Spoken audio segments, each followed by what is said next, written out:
Hi guys, I am here with a hospice story for you. The story of, let's see here, I believe it's Douglas. Yes, Douglas. I put this one in the Bible study the other day, but the Bible study cut off on me, so I didn't get to finish the story. So I'm going to go ahead and read this one over in its own video, because this one was a little long. So this is told by the hospice nurse Nikki Fox Nash, and it is the story of her patient Douglas. His little hands reached up and tried to open the lid of the casket. That's so heartbreaking, isn't it? This is a heartbreaking one. Douglas. It has been 19 years since my brother Douglas died. For many years, I have tried to write about what it was like to be a sister losing her little brother, and an aunt watching her small nephews experience the death of their dad. At the time, Douglas was 35, going through a divorce, and the father of 3 young boys. Kevin, the oldest, was 10, and the twins, Christopher and Derek, were 8. His illness began as the flu. Our dad called the doctor when Douglas could not get his fever to go down after a few weeks of self-medicating. The doctor gave Douglas antibiotics, but when he did not respond after 4 weeks, the doctor admitted him to the hospital, where they discovered he had lymphoma. This disease strikes all ages, men and women alike, and at times can be treated successfully. At other times, the disease can be swift and unrelenting. The prayers of our families, friends, and church groups were nonstop. We literally stormed heaven with petitions for a cure for Douglas. The situation was all in God's hands, and his thoughts about healing were different from ours. God blessed me with many wonderful people in my life during this time. My dad, my husband, Dennis, my brother, David, and close friends from St. Peter's. 2 of my dearest church friends, Pat and David Osteen, were a godsend. David and Douglas became fast friends, which is often the way God let things happen for his own purposes, and often not understood by us at the time. David could identify with Douglas. He himself had gone through a lengthy battle with cancer. He was also a great support to my dad and to Kevin. He spent his lunch hours visiting Douglas, and together they shared their love for Christ and their families. That summer, Dad became a main caregiver for both Douglas and Kevin, while the twins stayed with their mother. During those 7 months, from diagnosis until his death, many things happened all at the same time. Douglas was in the middle of a divorce, all the while going in and out of the hospital. The children attended vacation Bible school, then started a new school year, then celebrated Thanksgiving and Christmas while snow covered Jacksonville, Florida for 3 whole days.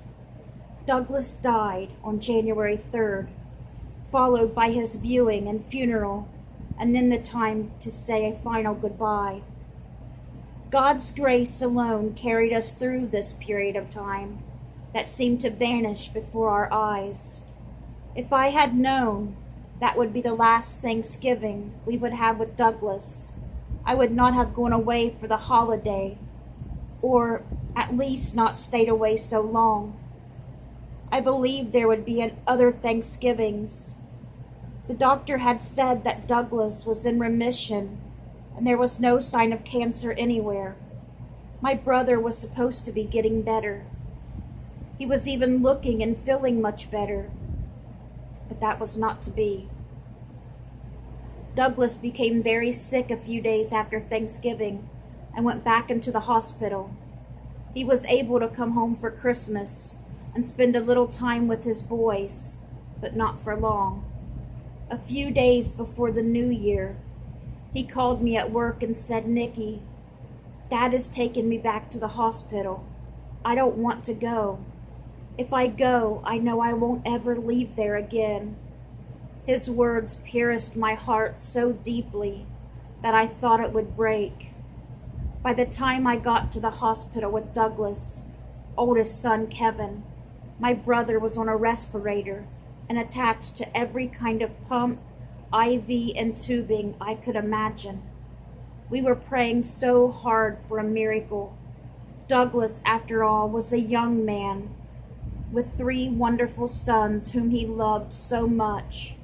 Surely God did not plan to take him to heaven at 35. We always pray that God's will be done, but in times like these, we just beg him to see it our way. Douglas went into a coma on New Year's Eve, and the next day the doctor told us that Douglas's body was shutting down and there was nothing more he could do. It was a heartbreaking moment for everyone. The little boys who would no longer have a father, the sister and brother who would no longer have their little brother to tease anymore, and the dad whose young, energetic son would go to heaven before him. Little Christopher's plea, "I just want to hold Daddy," was not to be. Christopher had a cold, and in those days children were not allowed near a very sick person. In today's world of hospice care, we are much more enlightened. I wonder if anyone explained to Christopher that you do not need to be physically present with someone as they die. Everyone they have ever loved or have ever loved them and present in the dying person as they die, the physical presence is not as important as the love they share, which has no boundaries and makes itself known in ways understood only by God. But for an 8-year-old, no reason or explanation could possibly comfort his heart. He just wanted to hold Daddy one more time. My dad's hand shook so hard when he signed the form to have the respirator turned off. I could not even begin to imagine the courage and love it took to be able to do this. He placed Douglas's hand in his and began to cry, then sobbed deeply as he crumpled to his knees at the side of Douglas's bed. He stayed that way for a long time, and nobody moved. Douglas died 30 minutes later. It was the first time I had ever seen my dad cry. God the Father giving up his son Jesus must have felt something like this. He knew it was necessary to save a hurting world, but the pain to God the Father's own heart had to be somehow like my dad's pain in letting Douglas go. When God the Father came to this earth through his Son, he fully shared the humanity we all know so well. Jesus had a divine and human nature. Every emotion we will ever experience, Jesus understands perfectly. The morning of the funeral service was a blur. I remember watching the children as they sat by Douglas's casket in the front pew. When the service began, they closed the casket for the last time. For a moment, I thought of life for my brother David and me without Douglas, and my dad without his son. Then my mind went immediately to Douglas's children and what life without him would mean to them for years to come. When the service was over and it was time for the family to proceed to the receiving room, I noticed little Christopher turn away from the procession and walk back to the casket. I stepped out of the line to watch him as he stood staring at it. His little hands reached up and tried to open the lid, and I realized he wanted to see his daddy one more time. We beckoned to the funeral director, who came right over and helped Christopher lift the lid on his daddy's casket. His twin brother Derek and 10-year-old brother Kevin hurried to the casket as well. Who will ever know what thoughts are in the minds of children so young when they see their dad lying in a large shiny box and someone they do not know closes the lid on them? The sadness and finality of it all must be beyond their heart's comprehension, and only God can bring understanding to them later in their lives. Quietly within my heart, I prayed to the Holy Spirit for guidance for me and comfort for the children, which I now include all the cousins, David, Rebecca, and Ben. I asked the children if they would like to make a bouquet of flowers for Douglas.